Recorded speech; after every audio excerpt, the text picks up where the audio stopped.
Tyra Moses Suje, Lilakwe Gotse, Pitzaki Aite, Floyd Moses, Seta, Lorraine Menakar, Simo. My name is Tyra Moses. I'm from Fort Simpson and Wrigley, Northwest Territories. I am the CEO and founder of Dené Media. Dené Media is committed to Indigenous representation in media and education through a Dené paradigm that values the land and water and all living beings. I'm also currently a student at the University of Lethbridge, and I'm completing my studies online, and I'm actually here in Lilakwa, Fort Simpson. So nice to be here and so nice to be able to talk with you again.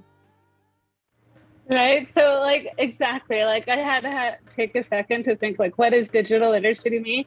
And I guess digital literacy to me means being able to access programming that could help me maintain my education through the Zoom platform, through the Moodle platform. All my classes are currently online, which actually gave me a new freedom to be back in my home territories where I'm immersing myself in the culture and Dené culture, Dené language, and also through my company actually trying to almost revitalize the culture and language and history of the Dené Nation's people, and doing it through social media, using different platforms to help me tell these stories so that other people could understand what it means to be Dené, how we live as Dené.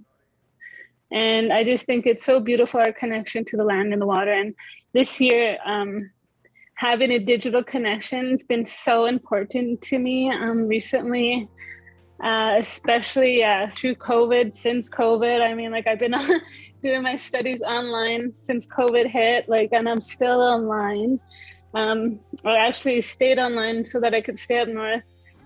Just so that, I had the option to return the semester, but I just decided to continue online. And it just makes me realize how important it is to have Wi-Fi, how important it is to have connection. For example, when I run out of data on my phone, it makes it hard for me to connect, which means I need to have a Wi-Fi, and I need to have a decent Wi-Fi connection. And what happened to me, was I moved up north in February. I moved back from the south in February, and then I moved into my place, and I had to wait over a month for internet. And this, as a student, was really hard on me, and I was struggling to go back and forth to places where I could get Wi-Fi, and it's just a struggle. And it just makes me think of maybe smaller communities that don't even have the ability to connect digitally, or if they do connect, it's very slow data. Personally, I had to deal with some slow data issues recently as well, and so I had to increase my package to increase my speed, and the maximum speed is not even that much in the north. And not only that, but it's really expensive. I don't know if we talked about the expensive internet, but it is a high cost, and it's required for students, especially if you're studying online. It's also required for Indigenous digital content creators, which I like to be a part of, as using it as a platform to storytell. Well, being able to pursue post-secondary studies in a university through a different platform is so meaningful to me. I was able to return to the north. I'm still in the north, and this is my home, and I feel best in at home in Dené, where I'm from. And I said, even during COVID, that's when I actually created my company. I was in isolation, I was in the isolation in Yellowknife when I came up with the idea, and within a month I had a website. I was building my website, which gave me a bigger connection. I used social media to help build my company, and that's how I've been doing a lot of my work. And finding that work balance between school and work's always a little bit hard, but I couldn't do without it, without digital literacy. And not only that, but I think it actually gives Indigenous peoples, like a beautiful way to connect together. Like I've been a part of some beautiful like webinars and conferences where like Dené peoples are coming together, telling their stories, telling their histories, and building connections in a way that we haven't been able to do in these remote communities before. So I think it's just like such beautiful opportunities that we have available, like with digital literacy. And if we could just find a way to connect more communities with higher speed internet and reliable internet too, that'd be like so great. And I just think we really have opportunities in education and media for like these remote communities that might not have the opportunity. Yeah, definitely. Well, cost is definitely one. It's expensive in the north. Internet packages are pretty expensive. For the remote communities, for example, even in Lillooet, 5 minutes outside of the 5 minutes outside of the community, I don't have cell phone service. So I can imagine communities such as like Ketziki, Trout Lake have bigger struggles than Fort Simpson. And for example, I went on the land, which is like a beautiful experience for me. I went on the land with my family, but it took for a week in the fall. But I didn't have internet, so I wouldn't have access to school. So it actually like that week that I didn't have connection, which is well needed for sure, but it was also pretty tough on my education.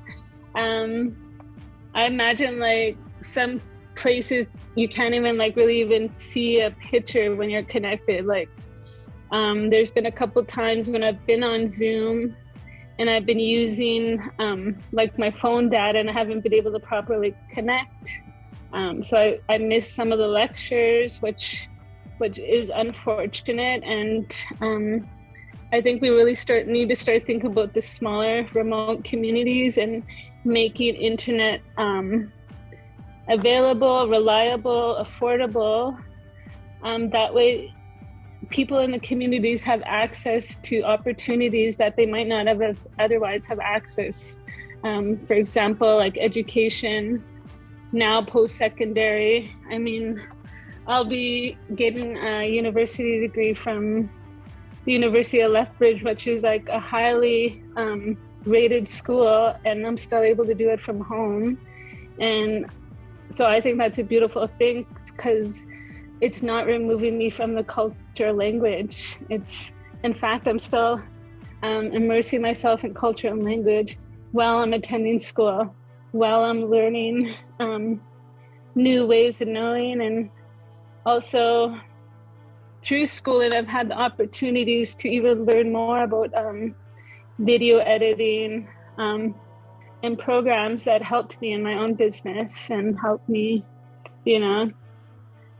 develop some of the photography and media representation that I have. I guess one thing I didn't touch on that maybe lacking in the Northwest Territories is people's understanding of digital literacy and understanding of how to use computers or to use programs to benefit them. Because I see this, like, I'm also working at the library as the local library here, and I see people coming to use the computers, and I think like this day and age you need to be able to use a computer to apply on a job, and without being able to use those common skills of Word, or it's hard to even be able to put together a resume, which might be a struggle. So just basic programs that teach younger, older, all learners of all age to use a computer, to use these programs, to build the email address even, I don't know, like, and just like how much connectivity it could give you, even social media, like Facebook as a platform. It's a beautiful way to connect. And there's a lot of opportunities that present themselves through social media. And I've definitely had a few share of opportunities come through social media, which has been amazing. And just seeing Indigenous content creators out there talking too, and just like telling our stories and telling our truth, I think it really makes a difference. And I guess the advice I have is just like get out there and do what you want because we all start somewhere. I'm definitely like a lifelong learner. I'm always learning. I'm still learning, still in university. And I just think digital connection is so beautiful. And I just think we have so many opportunities. And we just need to overcome those barriers that make it harder for other people to access internet, like in remote communities or less fortunate situations. So making Wi-Fi also available, like through example, like public libraries is really great, I think. Just throwing that out there too. So anyways, thank you so much. I appreciate you having me.